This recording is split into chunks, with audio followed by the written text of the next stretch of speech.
questions. You can make it very easy to read the crowd if you choose to do that. I do ask that those follow-up questions be questions. I'll do everything I can to get through the pre-submitted questions, and I think we'll probably be able to do that easily. And then we'll open up with whatever time that we have to continue with questions. So that time that I've allotted for you to introduce yourself and to do the pre-submitted questions as well as your follow-up questions is an hour. And then you're welcome to mingle and talk to each other, talk to the candidate, have a snack after that. Okay? So welcome. And Thank you. You'd like to introduce yourself? Well, first of all, I'd like to start by thanking Ellen. She set this up and really made a great effort. This is the second in two series for candidates running for the 168. So thank you very much for the great space and the snacks and everything. And thank you all for coming tonight. I know we got delayed a week when we were trying to do this. We were in the middle of Nor'easter 76 or whatever number it was. But today is a wonderful day. Spring is finally here forever. And appreciate you coming out tonight. That was wishful thinking. My name is Philip Block. For those of you who don't know me, I am running for state representative for the 168th. If you're not exactly sure where the 168th covers, it covers our town, Chester Heights, Thornbury, Media, Middletown, Edgemont, Upper Providence, Newtown, and Ward 5 of Marple. So we do have a little bit of Marple in there. I'm going to start off just a little bit about who I am, my personal side, what I do for a living, and then a little bit about my political side and why I'm going into this, and then we'll get into the questions. So I'm fortunate to be joined by my wife, Kelly, here. We have two wonderful kids. My son, Grant, is turning 19 tomorrow. He is a freshman in college, so we do worry about financing college education. And my daughter, Lauren, who's 14, about to turn 15, is a freshman at Garnet Valley High School. We moved here in 2001 to Chester Heights, so that's 17 years ago. We love it here. My daughter was born here, but before that, I've lived all around the country. I think this is the 10th state I've been in, but we really consider Pennsylvania home. This is the longest I've lived in a place, and we're very fortunate to live in Chester Heights. We really love it there. Professionally, I have a PhD in chemistry. Actually, I met my wife in grad school. She has a PhD in chemistry as well. And so we talk a lot of chemistry at home, much to the angst of my children. But if you want to talk chemistry, come over to our house for dinner sometime. We'd love to chat about chemistry. And until January 1st, I worked for a chemical company downtown where I design and market technologies to treat the environment. So contaminated soil and groundwater, I have some patents around that area, cleaning flue gas coming out of a smokestack of a coal-fired power plant to remove toxic chemicals out of there. And over the last couple years, I've also been focused on treating wastewater and drinking water to disinfect and remove toxins out of water in environmentally safe methods. So I consider myself very lucky. I've been able to take my love of chemistry and match it with my passion for the environment. Not a lot of chemists get to do that. Not all chemical companies are environmentally responsible. I've had the ability to mix those two and really get to help actively treat the environment and go out there and try to make our water safer for everybody to drink. So that's what I've been doing. I actually took an indefinite leave of absence January 1st to focus on the election. My company is very generous in letting me take this time off. And if I was to win the election, we're just going to part ways, and after 18 years, and so be it. So right now, technically, I'm unemployed, other than every day working on the campaign. Political-wise, I am a councilman for the borough of Chester Heights, and I ran in 2015 predominantly on an issue because if you've been out to Chester Heights, as a lot of other areas in the 168th, we're fairly rural, and our zoning was typically 1.5 to 2 acres or more. And basically, there had never been a Democrat on council, and the Republican council allowed high-density housing to come in on a very large tract of property. So basically, they were putting townhouses in one of our large open space. everybody was upset.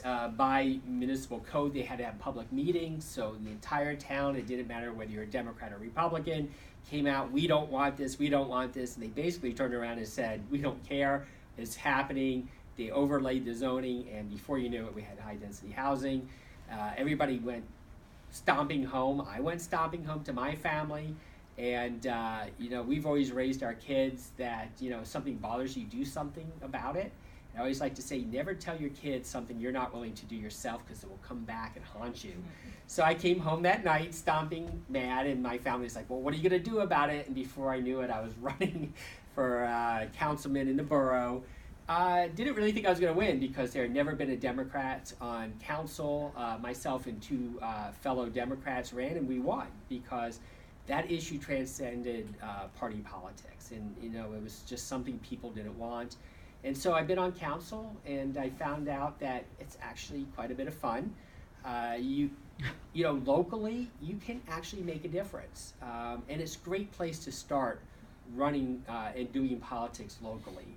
Because I got into trying, our fire department was financially on the verge of collapse. I was able to get some funds raised and help, with the fire department and planning park space. And it's really neat when you find out that locally you could actually do something. And that's pretty exciting when you can do something for people. So why am I running for the 168th? It's the same kind of feeling. I think after the elections, everybody says after the 2016 elections, it was a game changer for a lot of people. I didn't get to go, but my wife and kids got to go see Hillary Clinton in Philadelphia the night before the elections. We were all excited. The next day it came crashing down. And so the feeling of wanting to do something, and again, I could sit home and complain, or I could go do something. And when looking at what I can do, the politics in Harrisburg are just as bad and mimic really the politics you find in Washington, D.C. We are almost a model of the issues that are in Washington. We have on both coasts of Pennsylvania, the western and eastern side, we have fairly liberal democratic ideals. In the center, we have a very conservative population, very similar to the country. Our legislature in Harrisburg does not work in a bipartisan effort. We have a lot of the same issues. It can't pass good budgets. Our environment's at risk. Everything you see on the national level, we're having in Harrisburg. And to me, this race makes sense, because it's still a district small enough we can go out and meet people and find out what people want to do and have meetings like this, because the territory is not too large where your legislature just becomes a name and you never get to see them. Yet you can go into Harrisburg and try to make a difference. So that's what's inspired me to run this particular race, because I just can't sit home and complain. I can go out and meet people and find out what you all need done in Harrisburg, and I would like to go and try to be your voice there and try to make a positive change. And so that is my background. Just a couple of issues that are key to me. I am an environmentalist. That's what I do for a job. The environment's very important to me. Equal rights for everybody, whether it's equal rights for women, which are very critical. We can talk more about it, but at minimum we need equal pay for equal work, and we'll talk about some of the other issues I think along that line. But also equality for everybody, whether it shouldn't matter what your skin color is or who you love or who you want to spend your life in. We should be judging each other by what's up here and in here, and not the packaging, right? It's the packaging shouldn't matter. Sensible gun policy, it's a big rage all these days. It needs to be at the forefront, and we'll talk more about this, but my wife and I, we're done having to have a conversation with our daughter about going to school and coming home safe and not having to get shot. It stuns me as a parent that they have to teach active shooter drills in high school. When I was a kid, I lived in Kansas City for a while in elementary school. We had tornado drills. Those were scary. Today, they're having drills about people coming into school shooting you. It boggles my mind that as a society we have gone that far, and we have to have that conversation with our kids. No more. We should not be having that conversation. And then equality in education is also very important. We're very blessed in the 168 with the different school districts. We live in a place with great schools. We've all moved out here for the great schools. That's surely why we moved here. But you can go 5 miles from where we live, and you don't have the same type of equality in schools that we have. We need to ensure that every child in Pennsylvania is educated because they're our natural resource. The children of this state are a natural resource. We should be training them to get any job anywhere in the United States or the world because these are our natural resources. And then, of course, a lot of issues very locally around pipelines and public safety and property values are very important to us because this is impacting people today with the Mariner East 2 pipeline, and we can talk more about that. But those are some of the issues that are very important to me that I would like to fight for as well. And now I think with that, we can open up to some questions. Sounds good. You may have anticipated a few Okay. questions, Well, but you know we can get more detailed. Yeah, absolutely. So the first question Yes. is, what will the residents in the 168th district gain by electing you? Okay, well, first of all, I think part of what makes me unique is I am a scientist, and we don't have scientists in politics. You could look at the federal level when the head of the science committee brings a snowball onto the floor of the House of Representatives and say, we don't have climate change because I have a snowball in my hand. We need people who can look at things analytically, who can look at complex problems. Every one of these is a complex problem. You'll hear a lot of candidates who will just say, we could do this. Well, yeah, but it takes like 30, 40, 100 steps to get there. So you need people that can look at complex problems and figure out how to do it from a practical, sound methodology. I think I bring that approach through my life of working on complex scientific problems. So I do have that side of it. And I'm also very, I hate the terms overused, but passionate about a number of issues that I talked about. For me, there's two things that we leave to our kids. One is our environment, which we can screw up and impact our future generations, and one's our education. So I have plans. I have some strategic plans, and I hope you grab some of my position papers.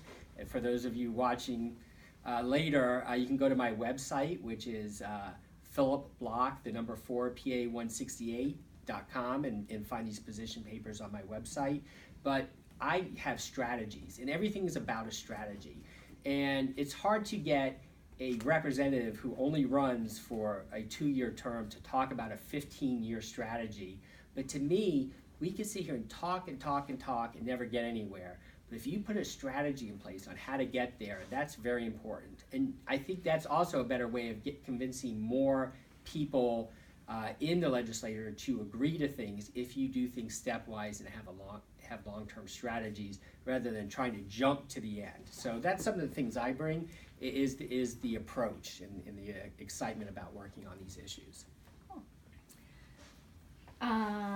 Oops, just long enough to time out the phone. All right, what is one major problem that you plan to solve for the 168th?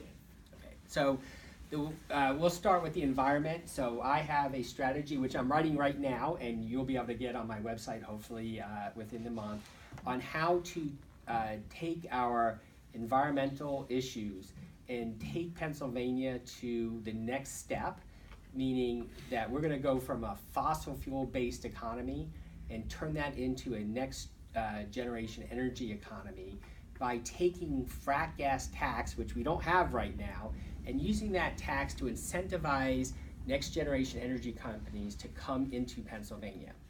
And as an example, we can incentivize through tax incentives or actually even helping build manufacturing facilities. But can you imagine incentivizing a solar cell manufacturing company to build a plant, say, out in Johnstown, where the economy is depressed, or a hydrogen fuel cell company to put a plant in the Lehigh Valley, or a smart grid company here in Newtown Square.